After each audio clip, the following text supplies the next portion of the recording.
Delta Brothers, episódio muito zero.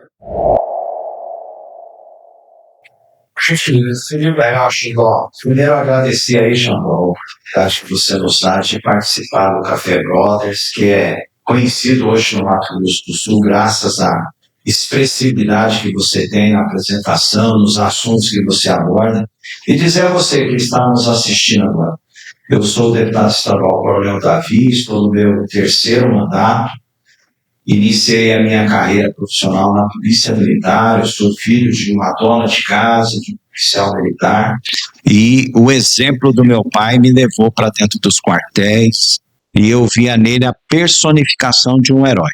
E meu pai sempre foi meu herói e eu procurei seguir a carreira dele, fiz vestibular, o concurso, passei no concurso do CFO, que é o curso de formação de oficiais, fui fazer academia da Polícia Militar para oficiais na Academia do Barro Branco, no estado de São Paulo, e iniciei a minha carreira aqui na Polícia Militar como oficial em 1986.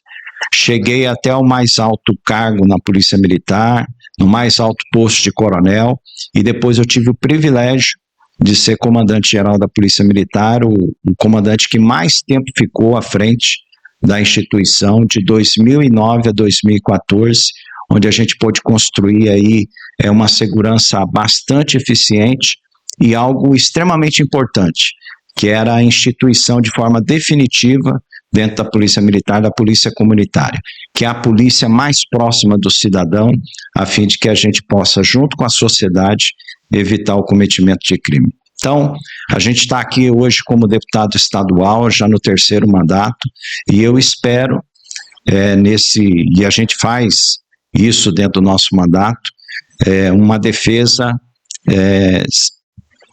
permanente da nossa segurança pública, das instituições policiais e principalmente do policial, sem deixar de fazer atuação nas áreas aí que a gente considera prioritária, como saúde e educação.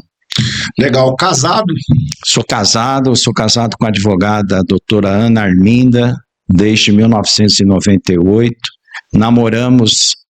Iniciamos o namoro dia 1º de abril de 1991. Cara, esse cara é brabo, né? Então. Do namoro. É isso aí. E a gente tem um filho, que é o Gabriel, e para mim, a minha família é um tesouro. E é por ela que eu trabalho, é por ela que eu faço aquilo que eu tenho que fazer como deputado, que eu fiz como oficial da Polícia Militar, e para mim sempre vai ser um orgulho, e eu sei que a gente, como chefe de família, o que a gente tem que fazer, a gente sempre tem que inspirar aqueles que estão junto conosco, e eu sempre tive muito cuidado para não levar nenhum tipo de vergonha para minha família, e é isso que me move. Que legal, cara. Eu acho que a gente podia até encerrar o episódio já. Falar assim, obrigado. Foi um prazer estar contigo aqui, porque por onde eu tenho andado e tenho visto e ouvido, a gente perdeu um pouco a referência da paternidade na nação, né? Eu acho que isso explica muito, né? Eu venho de uma época da década de 80 que era muito vergonhoso para uma mulher ser divorciada. O senhor vivenciou isso, eu nasci na época, na década de 80, e era muito respeitoso o filho com o pai com... Cara, criança não atravessava na frente. Eu morava com tomar tereré depois dos adultos. O adulto estava falando, tinha muito esse respeito, né? Então eu trouxe muito isso com valor. E a gente vê que um lar sem o pai, ele perde a estrutura, ele perde a referência, né? Isso ficou muito banalizado e acho que a gente vive o caos de algumas liberdades, entre aspas, que foram conquistadas para as mulheres aí, como o divórcio, né? Não que não seria necessário, eu sou contra a violência contra a mulher, acredito que o deputado também é contra, mas os casamentos parece que estão meio descartáveis, né? E aí, tá conversando com alguém que está casado com a mesma pessoa há tanto tempo, até eu brinco aqui com o Alex, se o senhor quisesse vender um curso de casamento, tá, né?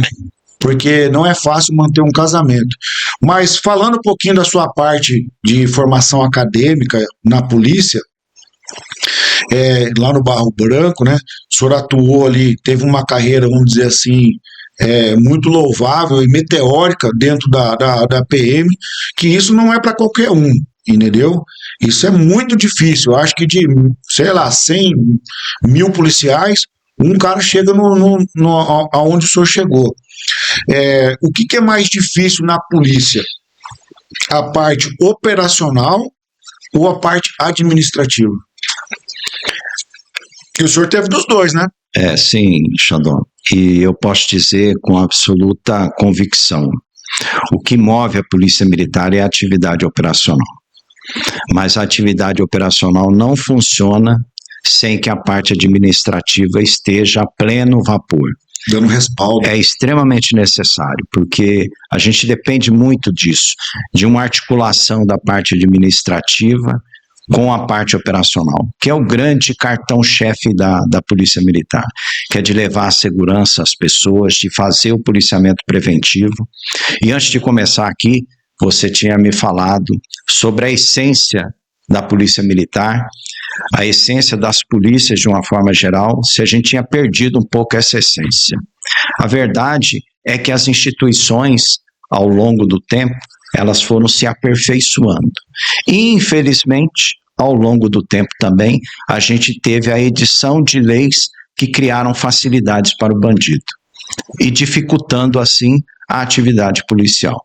Nós tivemos um ministro da Justiça, que também foi ministro do Supremo Tribunal Federal, que, como presidente do Conselho Nacional de Justiça, o CNJ, editou lá a norma que instituiu a audiência de custódia. Hoje, uma grande dor de cabeça para a segurança pública de uma forma geral, e vou te falar, Xandó, isso aí é até uma questão que envolve até a motivação do policial. Porque em algumas ocorrências, o policial tem que, às vezes, usar a força física, colocar a vida em risco para proteger a vida do cidadão e a sua própria. A pessoa que ele nem conhece. Exatamente. Na prisão de um criminoso. E aí faz-se todo o trabalho, leva-se para a delegacia, o delegado, como autoridade policial, ele faz a prisão em flagrante pelo relatório, pela descrição da ocorrência feita pelos policiais militares. Quer dizer, há um trabalho muito grande nisso. Nisso, o Estado gasta homem, viatura, combustível, tempo, o risco de vida que envolve isso aos policiais de uma forma geral, e aí efetiva-se com o trabalho da Polícia Civil, e aí depois de 24 horas a pessoa vai para a audiência de custódia, onde a pergunta que é feita é se em algum momento o policial praticou algum tipo de violência contra aquele criminoso. Ah, você tá de sacanagem comigo. Então, isso desmerece o trabalho do policial, é algo que eu combato com veemência.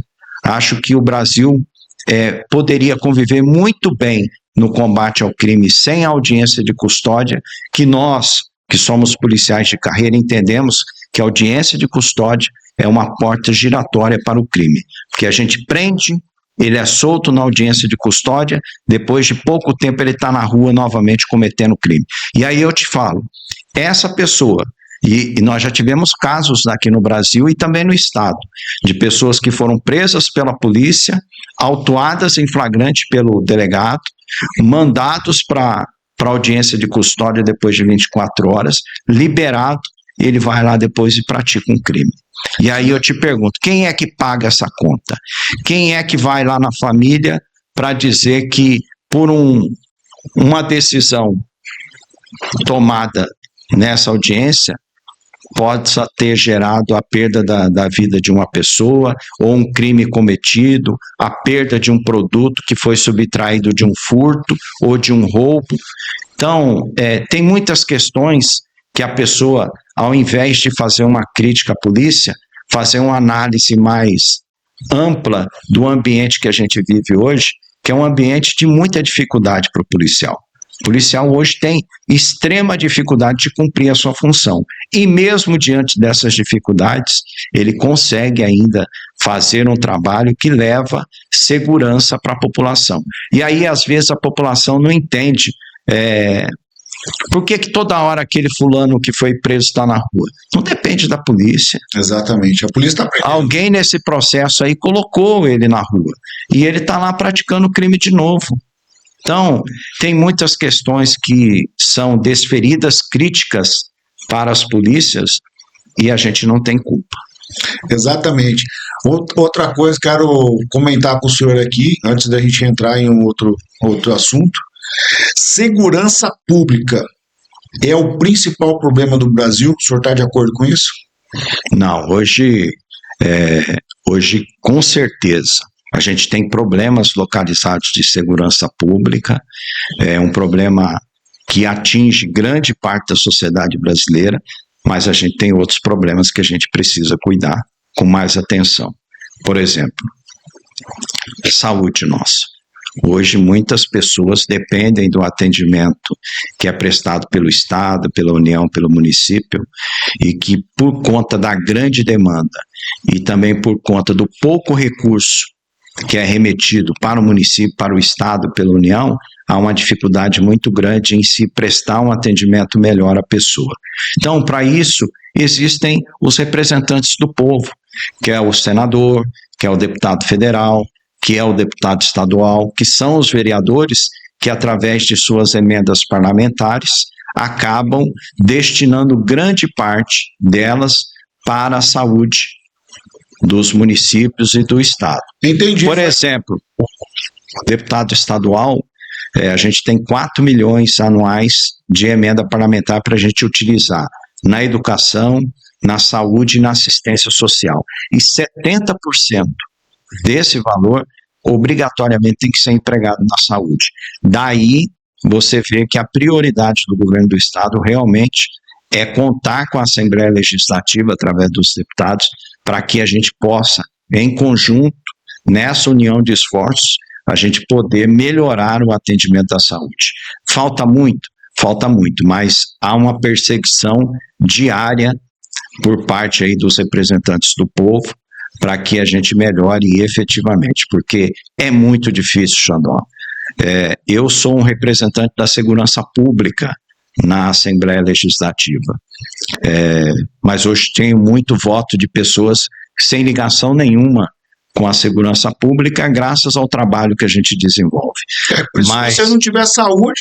Exatamente, mas eu posso te assegurar, eu sempre falo essa questão da segurança pública, que seria normal o Coronel Davi receber muitas demandas da segurança pública. Recebo, mas não em tanta quantidade quanto os problemas relacionados à saúde. Exato. Então, a gente hoje, dentro do nosso gabinete, a gente já tem até um grupo de servidores que só cuidam desse assunto, para que a gente possa dar seguimento àquelas questões que são urgentes, prioritárias e que atingem aí um número muito grande de pessoas aqui no Mato Grosso do Sul.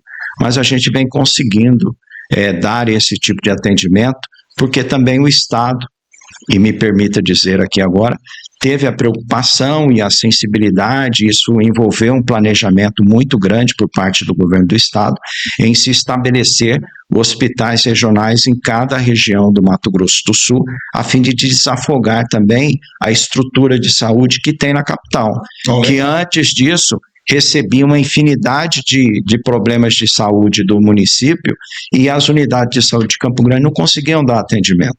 Então hoje nós temos um hospital regional em Três Lagoas, foi inaugurado há pouco agora o Hospital Regional de Dourados, e há um planejamento para se fazer o Hospital Regional lá em Corumbá, ou pelo menos naquela região do Pantanal. E Campo Grande já tem um hospital regional que, através de uma PPP formalizada pelo governo do Estado, uma empresa assumiu lá, vai assumir a questão de funcionamento do hospital, cabendo ao Estado a gestão dos funcionários, e essa empresa vai entrar com tudo aquilo que o hospital precisa ter. Então, a gente espera que a qualidade do serviço, a qualidade do atendimento melhore muito agora com essa experiência nova do Hospital Regional de Campo Grande. Legal, isso é bacana de falar, porque Coronel Davi, o pessoal pensa só que é tiro, porrada e bomba, né? E aí tem a questão também do você olhar para a saúde do sul-mato-grossense. Coronel, O senhor é um cara que vivenciou muitos anos aí na PM, continua andando armado? Sempre. Sempre preparado, cara. Eu gosto, por ter morado fora nos Estados Unidos, então eu gosto muito desse assunto de armas. Eu acredito que o cidadão de bem poder andar armado é uma questão de liberdade para ele. Eu acho que o Estado tem muito problema, a gente pode deixar a nossa segurança também na mão do Estado. Eu acho que se a gente tem essa liberdade, é claro que tem os imbróglios judiciais aí. Eu acho que a lei ela é muito morosa para aprovar a questão do armamento, para a questão pro cidadão de bem. Mas eu quero perguntar o seguinte: o tirocínio para o senhor continua sendo uma coisa? Para quem não sabe, tirocínio é a malandragem do antigo policial. Você bate o olho no cara, você vê que o cara é malandro? Eu sempre falo isso para minha esposa e para o meu filho. Quando a gente sai, os cuidados que a gente tem que ter. E a gente percebe a movimentação, até pela experiência que a gente adquiriu, de uma pessoa que quer cometer alguma coisa de errado, entendeu? Então, pelo menos para minha...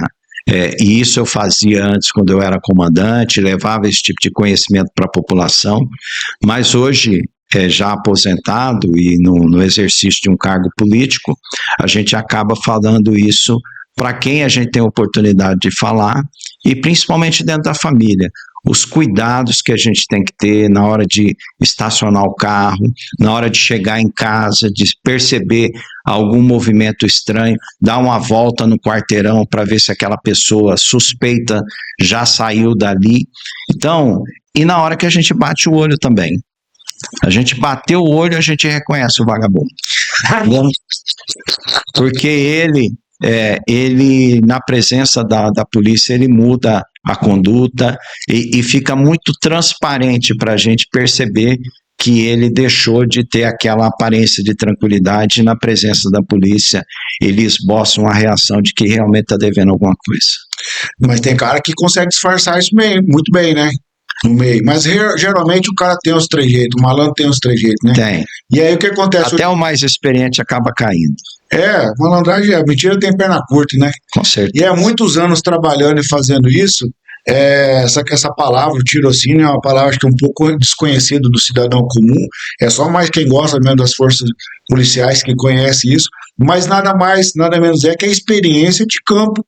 O cara tá trabalhando ali, o cara tá subindo, o cara já sabe quem que é o nóia. Tem uns caras, por causa dessa me permita a palavra, essa falha na lei aí, da audiência de custódia, que o cara já é corriqueiro ali, cara. Então o cara prende, solta, já começa a saber o ambiente, as vilas, os bairros, onde tudo acontece. Mas pro Coronel Davi, onde foi o lugar mais difícil de trabalhar no Mato Grosso do Sul, na área de campo ali, falando de uma forma policial? Qual foi o lugar mais difícil que o senhor trabalhou aqui no Mato Grosso do Sul? Xandó, eu quando cheguei como aspirante, eu fui designado para trabalhar em Naviraí. Foi minha primeira unidade.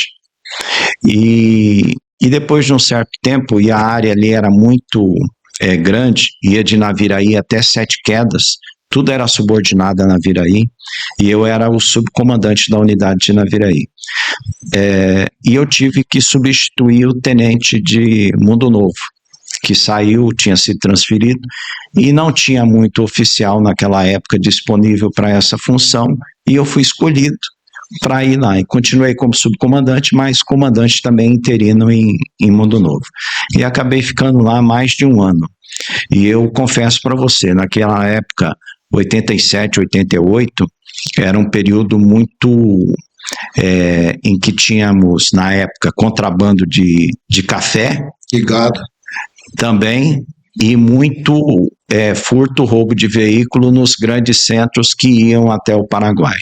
E ali eu vivenciei muitas situações como policial, junto com a minha tropa, porque eu era o comandante lá do pelotão de Mundo Novo, e a gente fazia muitas operações, e ali eu vivenciei muitas situações que acabaram por amadurecer, me dar uma experiência suficiente, deixar mais cristalino o meu caráter, de ver o quanto que era difícil você combater o crime na região de fronteira.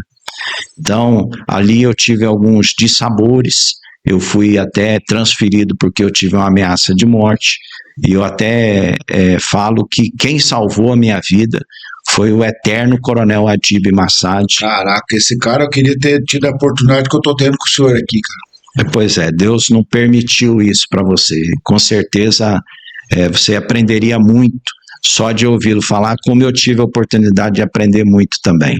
E ele chegou de manhã no meu quartel lá em Mundo Novo, sem me avisar, por volta de 6 horas da manhã, e até pela atividade policial que a gente desenvolvia, eu não tinha segurança para morar num hotel. Então eu morava dentro do quartel. E ele chegou lá pela manhã, pediu para eu reunir a tropa, e aí eu soube que havia uma ameaça de morte contra mim, e ele acabou atuando fortemente para que essa ameaça deixasse de existir. Então, devo muito a ele. Pô, o senhor sabe que o senhor mexe com o meu emocional, né, cara? Nesse sentido, porque eu sou um cara que eu nunca vi o Coronel Adib pessoalmente, só de ouvir falar.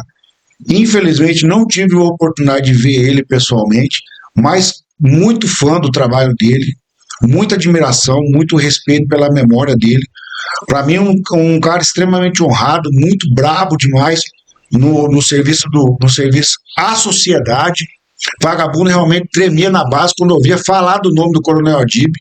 Eu estava na escola, os caras falaram, cara, ia ter a operação do DOF aqui. Na época GOF. Na época GOF, Grupo de Operações Fronteira. E eu, muito fã, cara, disso. Realmente eu não tive condições de entrar na polícia, por N fatores, mas muito fã. E na escola a gente ficava contando a história do GOF, contando e procurando ouvir a história do GOF. Tamanho respeito e admiração que a gente tem pela polícia. Quais que eram as viaturas nessa época que você estava usando lá, em 87? Era veraneio. Veraneio? Fusquinha. Puta que pariu, veraneio, dobrava a esquina, cara, a gurizada se mijava de medo, cara. Porque o veraneio, Fusca também. Chegou a ter Opala? Opala também. Teve uma época que a gente começou a adquirir Paraty. Na época era um carro muito utilizado pela polícia. Mas eu acho que a emblemática é a veraneio. Né? A veraneio. A barca, né? A barca. E aí era geralmente de 4 homens ali dentro ali. Não, a veraneio virava a rua, cara. Eu acho que até criou um trauma na população, que a gente era muito arteiro, né, cara? E minha mãe, minha avó virava, falava assim, ó, a polícia lá, hein? Daí nós, vou te levar pra polícia. Eu acho que isso trazia muito, vamos dizer assim, não medo, né? Mas o respeito, que a polícia realmente era muito admirada nos anos 80 e anos 90, né? O senhor acha que isso perdeu, essa admiração da população? Não, todas as pesquisas aí mostram uma admiração que às vezes até surpreende a gente, né, que convive dentro da segurança pública até hoje, e a gente vê o enorme carinho, a admiração que a população tem, e o mais importante, né, Xandó, é a confiança. Então as pessoas confiam no trabalho da Polícia Militar, do Corpo de Bombeiros, que é uma das instituições mais admiradas no país, na Polícia Civil, e a gente percebe que a população vem entendendo o grande trabalho que é feito, mesmo com sacrifício. Ninguém tem o efetivo ideal, e a gente tem que se desdobrar. Está sempre trabalhando no negativo, né? A gente tem que se desdobrar, o comandante sempre tem que se desdobrar para colocar um número suficiente de homens e mulheres na rua para realmente levar segurança, para salvar vidas, entendeu? Estado do Mato Grosso do Sul é um estado violento? Não considero. Para mim, o Mato Grosso do Sul tem... e é emblemático a gente falar isso aqui, viu, Xandó? Porque a gente faz fronteira com o Paraguai e com a Bolívia. Exatamente. Que são países aí que infelizmente... Porta de entrada, né? De porta de entrada de drogas, de armas, e que acabam trazendo intranquilidade. Mas o Mato Grosso do Sul, com as suas forças policiais, é o campeão em apreensão de drogas de todo o Brasil, e isso já vem de um longo tempo, mostrando a efetividade.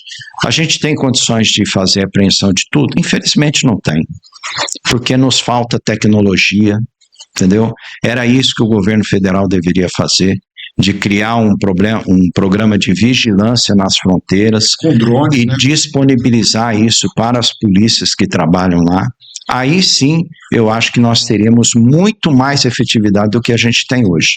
Então, eu percebo que, e isso é patenteado nas pesquisas, né, que a polícia, por mais problema que tenha, ela ainda conta com muita confiança da população.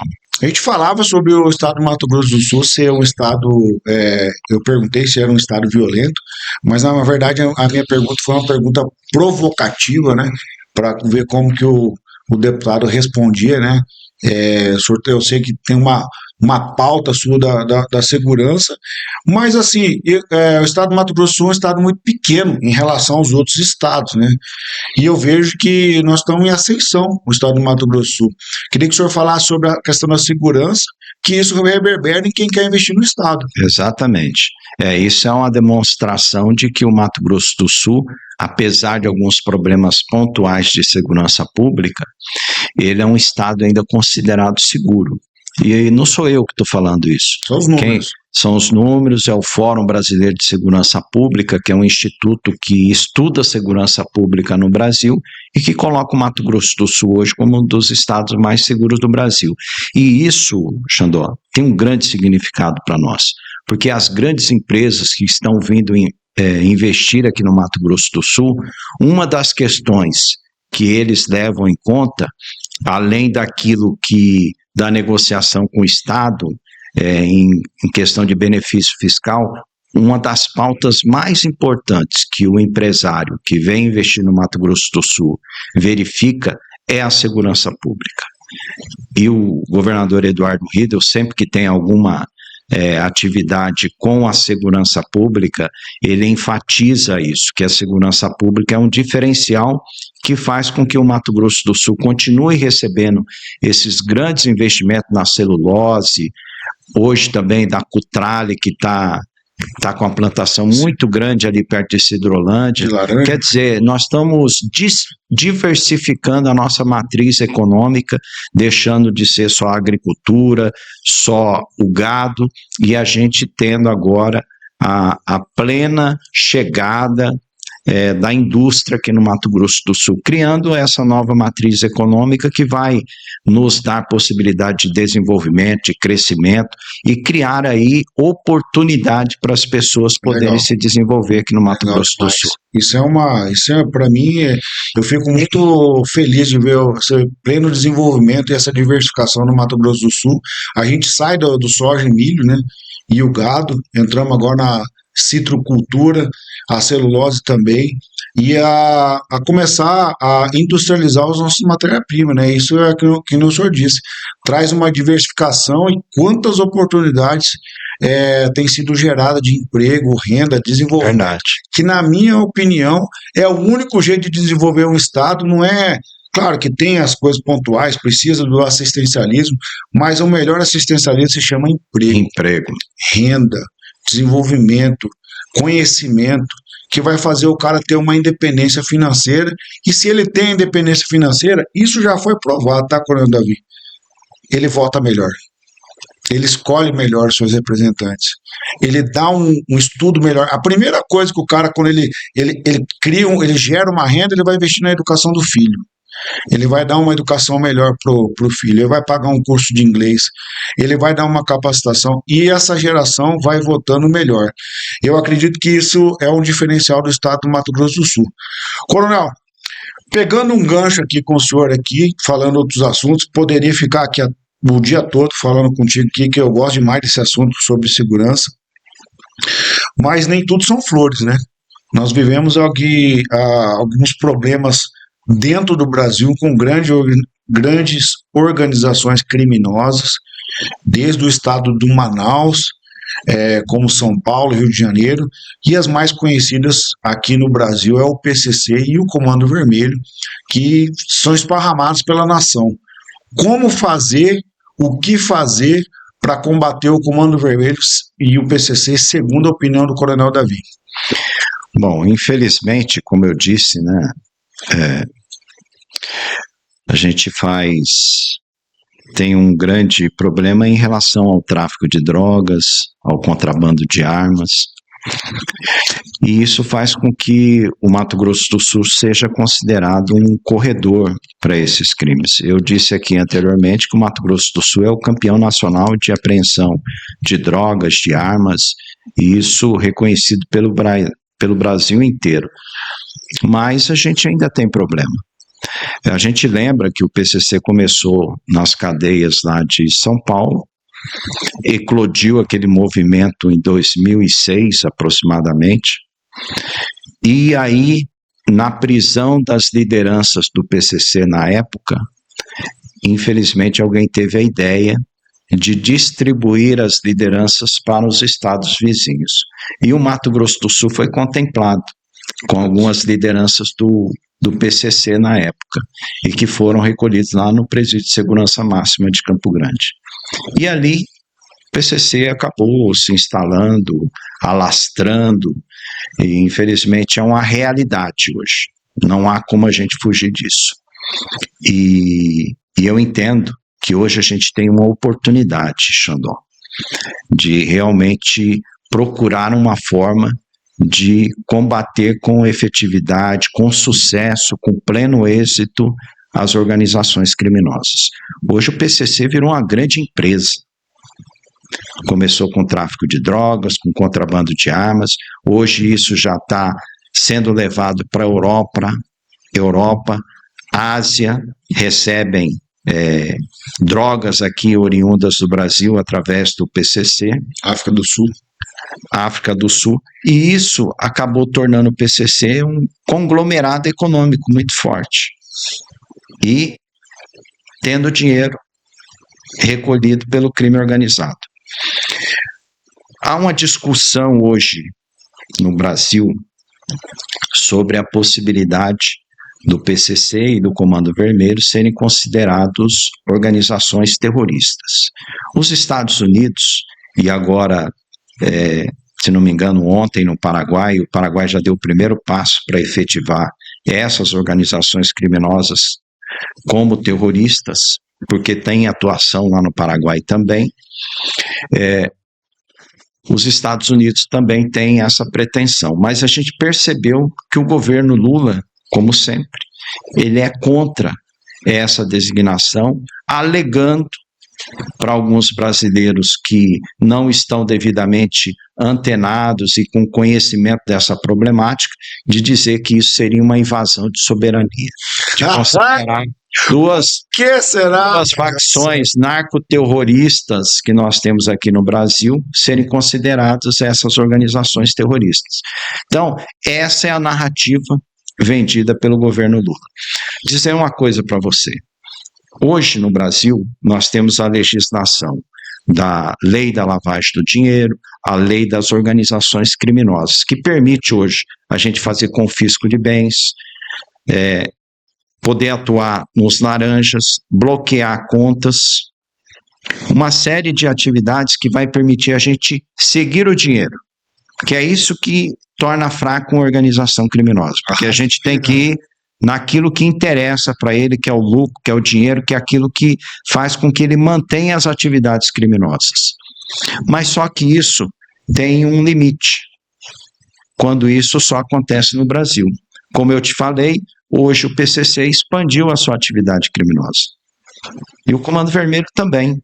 Tanto que há no Brasil uma investigação feita em conjunto com agências internacionais de envio de criptoativos do Brasil para o Líbano, utilizando uma fintech que o PCC usa para lavar o dinheiro.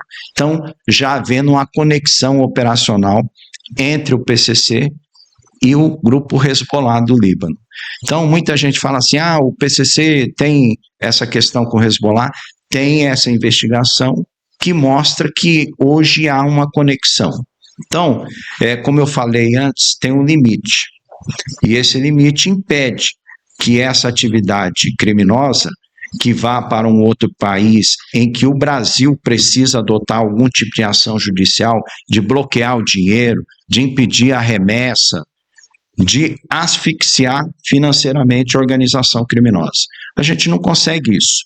A gente só consegue isso com o judiciário daqui mandando uma carta rogatória, que é um instrumento jurídico que permite a um poder judiciário do Brasil pedir o auxílio do poder judiciário americano para praticar determinado ato judicial necessário àquele processo em andamento.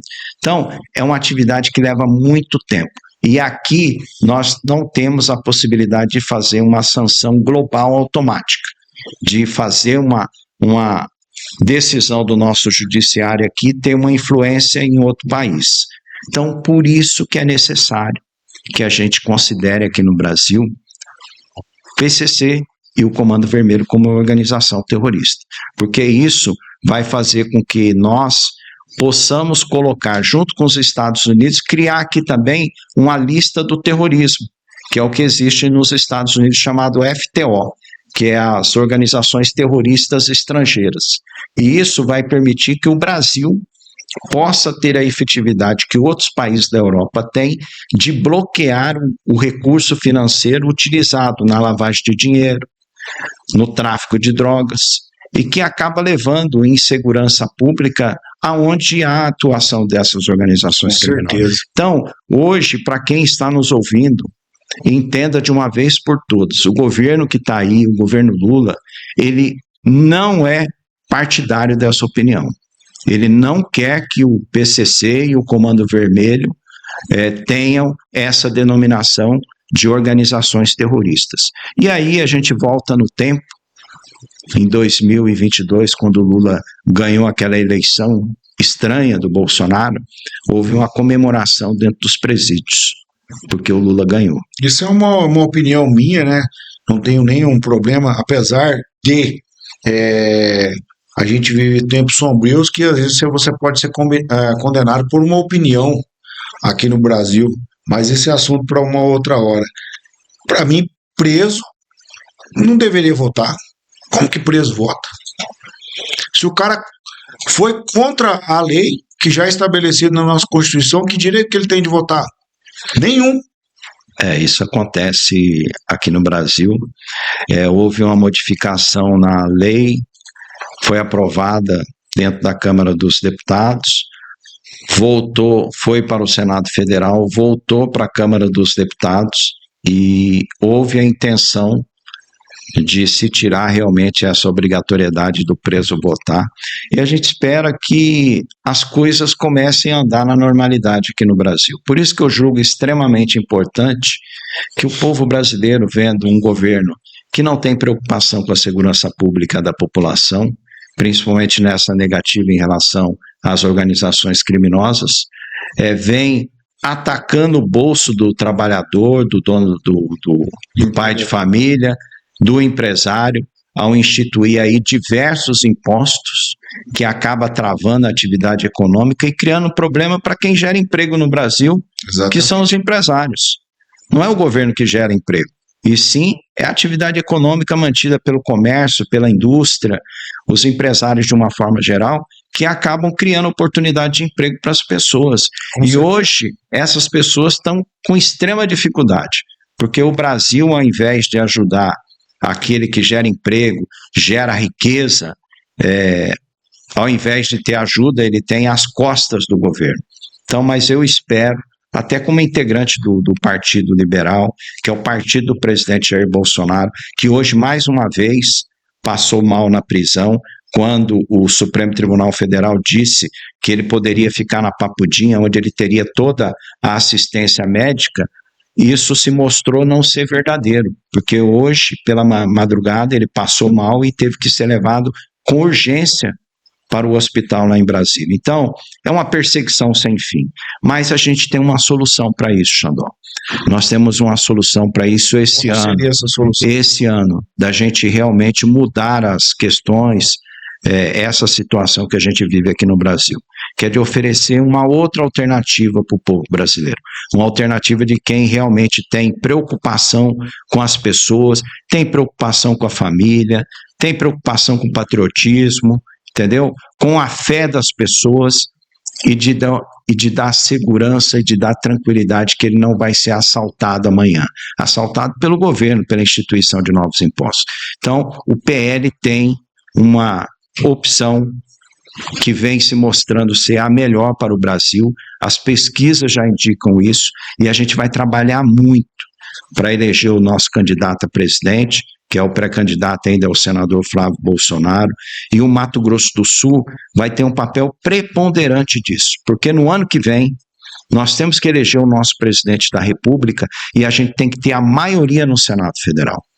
E a maioria no Senado Federal a gente vai conseguir elegendo os 2 senadores alinhados com valores que a gente defende aqui no Mato Grosso do Sul e que vai permitir para nós ter a maioria lá no Senado Federal e a gente poder dar um equilíbrio entre os poderes da República, porque hoje um dos poderes se julga mais forte e melhor do que os outros e quer interferir a todo momento em decisões que são tomadas principalmente no Congresso Nacional.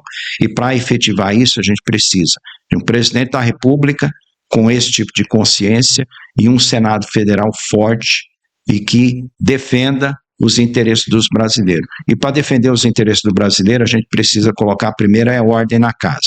E ordem na casa é restabelecer o equilíbrio entre os poderes da República. PL vem com 2 candidatos aí no Mato Grosso do Sul? Sim. Nós temos hoje, muita gente fala assim, o PL está dividido, o PL tem muita briga. Eu sempre digo o seguinte, Xandó, partido. Partido tem que conviver com ideias diferentes, com divergências internas, entendeu? Até porque se não fosse partido, seria unido. Todo mundo pensando a mesma coisa. Muito, né? Bom. Se todo mundo está pensando a mesma coisa, ninguém está pensando. É verdade. Tem que ter algum tipo de divergência. Ninguém está certo 100%. Com certeza.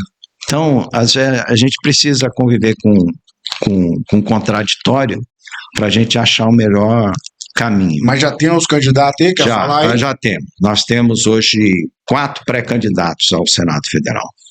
É o Reinaldo Azambuja, que é o ex-governador e hoje presidente do nosso partido. Vai estar aí com a gente aí também. Legal. O capitão Contar, que foi do PSL e agora voltou ao PL. Nós temos o deputado federal Marcos Polon, que também é nosso pré-candidato, e tem lá também a Giane Nogueira, que é a vice-prefeita de Dourados, que a gente espera que continue no partido, e que eles ali, os 4, possam disputar ali da forma mais transparente possível os 2 melhores nomes para representar a direita aqui no Mato Grosso do Sul. Legal. Porque a partir do momento que a gente definir isso, a gente vai ter um time completo e que vai permitir que a gente ganhe a eleição e que a gente possa também dar uma nova oportunidade para o povo do Brasil e o povo do Mato Grosso do Sul também. O senhor também sai como candidato esse ano? Eu sou candidato à reeleição. Já estou no meu 3º mandato de deputado estadual e a gente vai trabalhar bastante para conquistar um novo mandato e a gente poder continuar defendendo os interesses do Mato Grosso do Sul lá na Assembleia. Legal. A gente está correndo aí para o final do nosso episódio, mas eu tenho algumas perguntas de cunho pessoal, né, Coronel? Eu não posso deixar passar essa oportunidade. Casamento para o senhor é uma instituição que ainda rege a sociedade? Casamento é uma instituição sagrada. Eu aprendi com meu pai, com minha mãe, e eu procuro todos os dias fortalecer os laços que me unem com a minha esposa, porque eu sei o quanto que é importante a gente ter uma pessoa ao nosso lado que lute com a gente, que tem as mesmas convicções, que ajude a gente a crescer, porque ninguém consegue crescer sozinho, e sem dúvida nenhuma, um homem cresce quando tem uma mulher forte do lado dele. Pô, legal demais. Aprendi com meu avô que casamento é igual casal de maritaca, né? É até o final. Até o final. Eu falo pra minha esposa, ela fala que nós vamos ter que se aguentar até o final, mano. Eu, você e eu. Na verdade, né, Xandó, casamento é um teste diário, né? Às vezes a gente tem que ceder, às vezes a mulher tem que ceder, mas tem que haver um grande entendimento, porque quando a gente forma uma família, tem filhos que dependem também que o lar continue composto pelo pai, pela mãe, porque isso é extremamente importante principalmente para o futuro da criança. Com certeza, eu estou muito de acordo com isso. O que é a felicidade para o Coronel Davi? Um cara experimentado aí nas ruas, na fronteira, já viveu bons e maus momentos dentro da PM, mas nesse contexto que o senhor está vivendo hoje, o que é felicidade para o senhor? Felicidade, para mim, como pai de família, é ter minha família cada vez mais unida, a gente vencer as dificuldades diárias, a gente crescer. E no meu mandato é eu realizar ações que realmente transformem a vida das pessoas. As vidas das pessoas precisam ser transformadas com o meu trabalho como deputado. Não há nada mais enriquecedor, que nos deixa mais feliz, é a gente ver que é um simples gesto, uma simples atitude dentro do meu mandato de deputado estadual, a gente poder mudar a vida, a gente poder salvar uma vida, a gente poder dar uma oportunidade para que aquela pessoa sempre quis, para ele também ter uma oportunidade de mudar de vida. Então, felicidade às vezes não é algo que a gente vai ter a vida inteira, mas são momentos que a gente precisa dar muito valor. Legal. Se tivesse uma oportunidade de ter um jantar com o Deus Altíssimo e fazer apenas uma pergunta para ele, e essa pergunta seria respondida, qual seria essa pergunta? Na verdade, não seria uma pergunta. A gente pediria perdão. Perdão. Brabo demais. Pô, muito, muito profundo isso, porque eu teria muitas perguntas, mas nunca pensei em chegar lá e pedir perdão. Eu penso sempre em pedir perdão antes, né? Porque, pô, imagina você ter uma oportunidade dessa, mas eu acho muito humilde da sua parte de chegar nele, e eu acho que me fez repensar sobre isso. Coronel, escolher é perder. Toda vez que você escolhe alguma coisa, você deixa outra para trás, né? Queria que o senhor falasse sobre isso. Na verdade, a vida ensina a gente, Xandó, que em algumas oportunidades da vida a gente sempre tem que adotar um caminho que nem sempre é o melhor, que nem sempre é o mais compreensível por parte das pessoas, mas esse caminho que a gente adota, que nem sempre às vezes é o melhor, ele vai fazer diferença lá na frente. Então, perder ou ganhar faz parte da vida, mas o que define a vida mesmo são as boas escolhas que a gente tem. Pô, caraca, o cara tá inspirado hoje, mano. Eu não sei se já tem... A gente poderia... Ainda bem que tá sendo gravado, porque depois eu quero assistir e refletir melhor sobre essas respostas, né? Qual que é a sua relação, Coronel Davi, em relação ao dinheiro?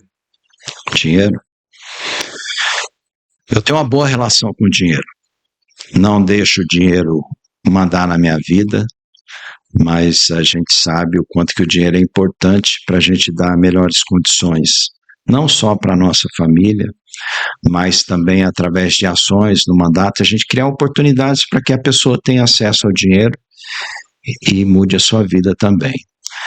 Às vezes, quando ele mal empregado, ele traz muito dissabores, dor de cabeça para a pessoa. E é algo que a gente precisa tratar muito bem. Meu pai sempre dizia, né? O dinheiro não traz felicidade, mas o dinheiro ajuda a gente a construir uma felicidade que talvez a gente vê muito distante, mas com muito cuidado, com muita segurança. É isso aí, cara. O Brasil tem jeito? Tem jeito. E a fórmula de dar jeito nisso agora nas eleições deste ano. A gente não aguenta mais sofrer, a gente não aguenta mais esse governo que está aí, e a gente tem que ter uma oportunidade que está sendo oferecido para a sociedade brasileira, da gente ter uma pessoa que vá mudar os rumos do Brasil, que tenha esse compromisso de realmente olhar no olho do brasileiro e ver as dores que ele sente e o que ele precisa fazer como presidente para melhorar a vida das pessoas. Então, essa pessoa está sendo muito bem preparada, que é o nosso pré-candidato a presidente, e nós vamos trabalhar muito para elegê-lo, porque, com certeza, com ele, apesar das dificuldades que esse governo errante vai deixar para ele administrar a partir do ano que vem, ele tem a capacidade aí de trabalhar em prol do povo brasileiro e mudar muitas coisas que o pai dele já lá atrás tentou mudar, teve dificuldade, e ele vai ter agora essa nova oportunidade também de terminar esse legado do pai dele. Legal demais. Bom, a gente teve a oportunidade de estar aqui com o Coronel Davi, a gente falou sobre algumas coisas aí sobre a polícia, legado, casamento, família, mas de tudo que nós conversamos aqui, quem é o Coronel Davi? Pergunta difícil, hein? Pergunta difícil. Mas é porque a gente tem muitas coisas para falar, né? O Coronel Davi é uma pessoa que teve uma infância muito difícil, mas que com muito apoio do meu pai, da minha mãe, eu tive a oportunidade e acesso ao estudo, à educação, que me permitiu dar uma guinada na minha vida, me permitiu eu ter melhores condições hoje de oferecer para minha família, e me permitiu hoje algo que eu nunca imaginei na minha vida, um mandato político, e que eu pudesse, através desse mandato, trabalhar para mudar a vida das pessoas também. Que legal, eu acho que essa resposta que o senhor traz, ela vem muito de encontro com aquilo que eu acredito, né? Aquilo que o senhor faz está ligado com o seu propósito, né? Então, o seu mandato, o senhor não está usando para usurpar isso, mas para servir as pessoas, né? Mudar realidades, né? Então, assim, estou tendo a oportunidade hoje de estar com alguém que a gente olha nos olhos e vê que tem verdade, né? Uma coisa que eu aprendi muito com o americano é apertou na mão, olhou no olho, tá valendo. E isso eu quero carregar pro resto da minha vida. E pedir muito a Deus que eu possa encontrar pessoas no caminho como o senhor que não usa o mandato para usurpar disso, mas para servir a comunidade e realmente servir ao próximo, né? Eu acredito que, biblicamente falando, foi isso que o bom mestre nos chamou para fazer, né? Amar a Deus sobre todas as coisas e o teu próximo como a ti mesmo. Quando você se coloca no lugar do próximo, e aquilo que Deus colocou na tua mão como recurso, como entendimento, servir a comunidade. E aí quando você vê a comunidade se desenvolvendo, você tem uma realização profissional e pessoal. E o senhor 2 vezes, primeiro na PM e agora como político no seu mandato. E a minha oração é que Deus levante mais Davis dentro da Assembleia Legislativa aqui do nosso estado, lá também em Brasília, que eu acredito que é possível sim mudar o Brasil, mas com gente de coragem, gente honesta e gente que tem fé e consegue olhar no olho. Coronel Davi, obrigado por estar aqui no Café Brothers, curtiu estar com a gente aqui? Agradeço, cara, muito, muito legal. E deixar aqui a última palavra para você, né? Nessa vida nossa, a gente tem que aprender a conviver com a verdade e cumprir compromisso, que é isso que faz a gente ser respeitado. Legal demais. Alex, coloca aí o Instagram do Coronel Davi para a galera seguir lá. É isso aí, vamos seguir o Coronel Davi, acompanhar o nosso trabalho. Coronel Davi MS, 39 mil seguidores, pô, tem gente pra caramba no teu Instagram, mano. Deputado estadual, ex-comandante da PM, defensor da segurança, da família, cidadão de bem.